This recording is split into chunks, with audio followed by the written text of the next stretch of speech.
Aquí estamos con el profesor Jairo Estrada, director académico del Centro de Pensamiento y Diálogo Político.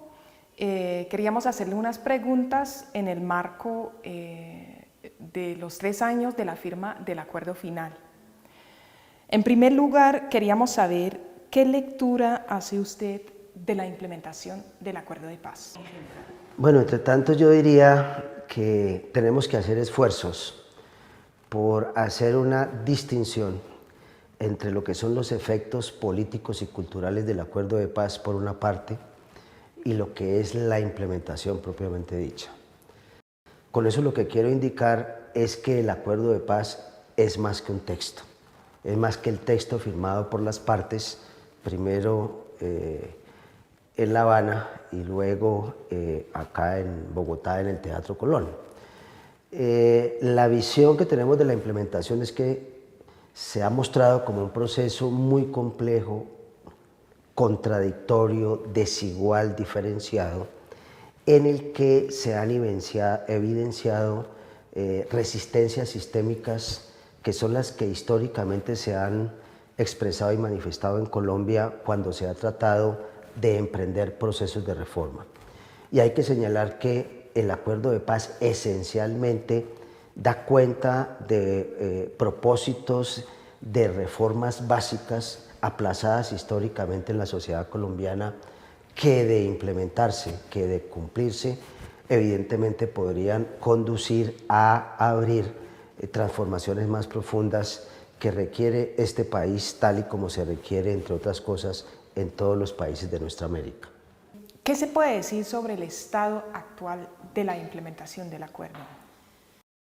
Si miramos ya lo que es la implementación propiamente dicha, tendríamos que señalar que el estado de la implementación pues, se caracteriza básicamente por la precariedad. Este argumento de la precariedad se sustenta en la evidencia.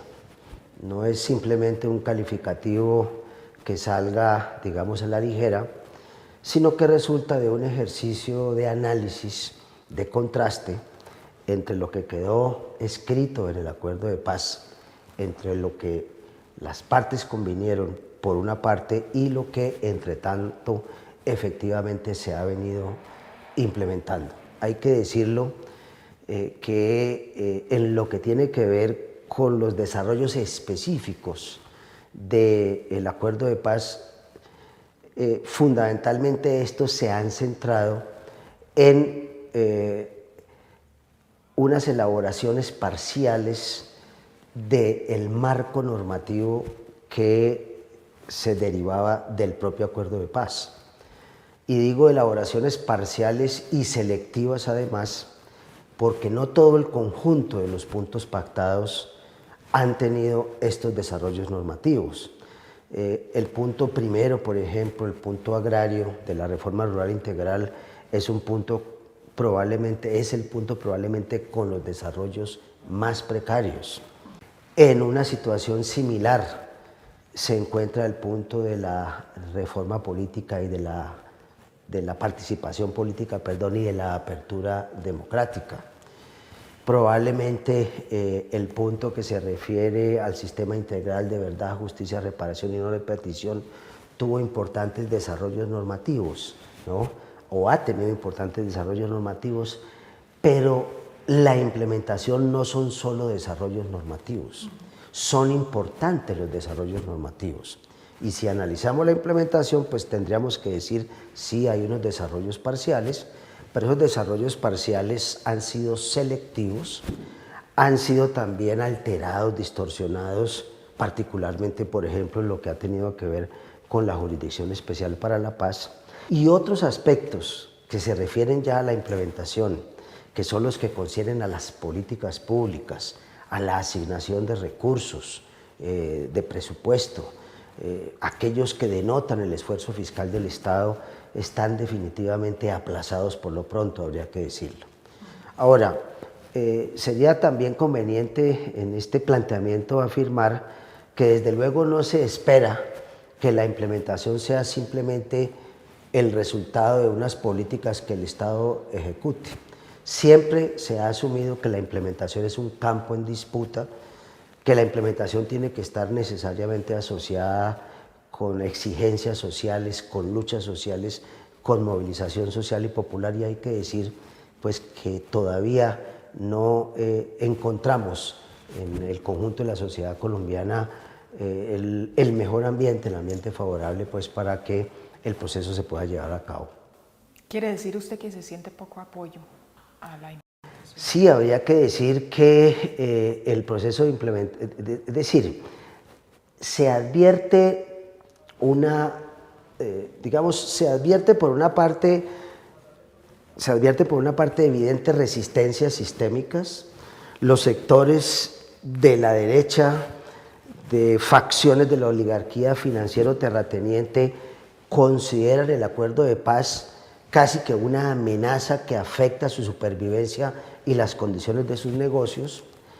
Y por el otro lado, pues están los defensores de la paz, que lo son en buena medida, por lo menos en mi entendimiento, en una comprensión general y abstracta de la paz. Porque habría que decir que cuando entramos ya a hacer análisis sobre qué se entiende por paz, para algunos la paz es el desarme de las FARC. Para otros la paz sería la implementación controlada del acuerdo, es decir, una implementación que no derive en mayores transformaciones. Pero el espíritu del acuerdo, en su texto, en su contenido, apuntaba precisamente a que el acuerdo era una especie de cuota inicial, en el mejor sentido del término, Para un cambio estructural. Efectivamente, para avanzar hacia la construcción de la paz verdadera, de la paz con justicia social y, si se quiere, también de la paz completa. Entonces, en ese sentido, la implementación se mueve como en esos dos terrenos, ¿no? El de la disputa contra las fuerzas de derecha, pero por una parte también la disputa por el entendimiento de paz y de implementación, ¿no es cierto? Ok, y por último quería preguntarle, es que el Centro de Pensamiento hace poco sacó un informe que se llama El primer año de implementación del presidente Duque, entre la perfidia y la simulación, se llama. Sí. ¿Sería que usted pudiera como ampliar un poco esos dos conceptos? Sí, un poco, digamos,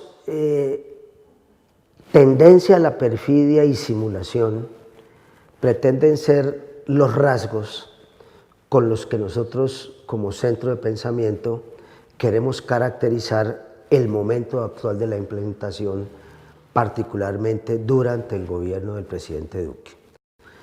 Partimos del supuesto de trabajo de que los incumplimientos por parte del Estado colombiano empezaron desde el mismo momento en el que los guerrilleros y guerrilleras de las FARC dejaron sus campamentos y se situaron en las zonas veredales transitorias de normalización. Digamos, ese ya es un supuesto de trabajo. Esa escena de los incumplimientos que se dieron en el inicio es una escena que se ha repetido de manera reiterada, solo que en otros momentos y con otros actores. Pero la tendencia al incumplimiento ha estado presente desde el inicio. Ahora, lo que estamos advirtiendo en este gobierno es que en ausencia de una suficiente capacidad política para hacer trizas el acuerdo, como lo anunció en algún momento, pues ha optado por una estrategia distinta, que es justamente lo que nosotros llamamos la estrategia de la simulación, ¿no? Simular es presentar algo cuando en sentido estricto ese algo no lo es, ¿no es cierto? Entonces aquí lo que se le está presentando a la opinión pública nacional, se le está presentando a la opinión pública internacional, es un compromiso del gobierno con la implementación del acuerdo, pero cuando ese compromiso se somete al escrutinio estricto, lo que advertimos, ¿no?, desnudando, digamos, por la vía del análisis, lo que se anuncia como compromiso, lo que hemos advertido es que no es así y que entonces se está simulando. Y entonces la simulación a qué está conduciendo en concreto, uno, a que se ha desvirtuado el concepto de integralidad del acuerdo, ¿no? a que el acuerdo pretende reducirse simplemente a un acuerdo de reincorporación, privilegiando la reincorporación individual de los exguerrilleros y exguerrilleras de las FARC, por una parte, acompañado de unas reformas menores en materia agraria, incluso a partir de una alteración sustancial de lo que es el propósito de la reforma rural integral, reducido a una municipalización de los programas de desarrollo con enfoque territorial. Y en ese contexto hay algo que no puedo en todo caso dejar pasar en esta breve reflexión, y es que el proceso de implementación, con esas características de la perfidia desde el inicio, de la tendencia a la perfidia y de la simulación, está atravesando por una particular situación compleja, que es la situación derivada de la violencia política, de la exacerbación de la violencia política. Y hay que decir, el acuerdo de paz también tenía previsiones, ¿no?, en el punto 3.4, ¿no?, para efectos de avanzar en la solución de ese problema. Y la solución del problema, entre otras cosas, pasa por la implementación integral del acuerdo. Es decir, ahí tenemos los colombianos y las colombianas, tenemos una herramienta fundamental, un programa importantísimo para avanzar incluso en la superación de la violencia política, porque la superación de la violencia política no es a través de los discursos de la no violencia. La superación de la violencia política es con reformas, empezando por las reformas básicas contenidas en el acuerdo de paz.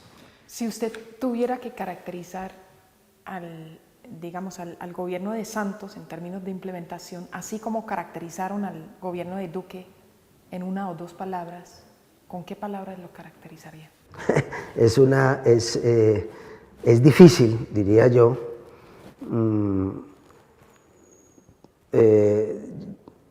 Diría yo, insuficiente compromiso con lo pactado, ¿no es cierto? Más retórica que realidades en la implementación, e incluso diría adicionalmente pretensiones del inicio de ponerle freno a los alcances transformadores del acuerdo de paz. No son dos palabras, se me volvieron varias frases, pero no importa. Bueno, muchas gracias, Jairo Estrada.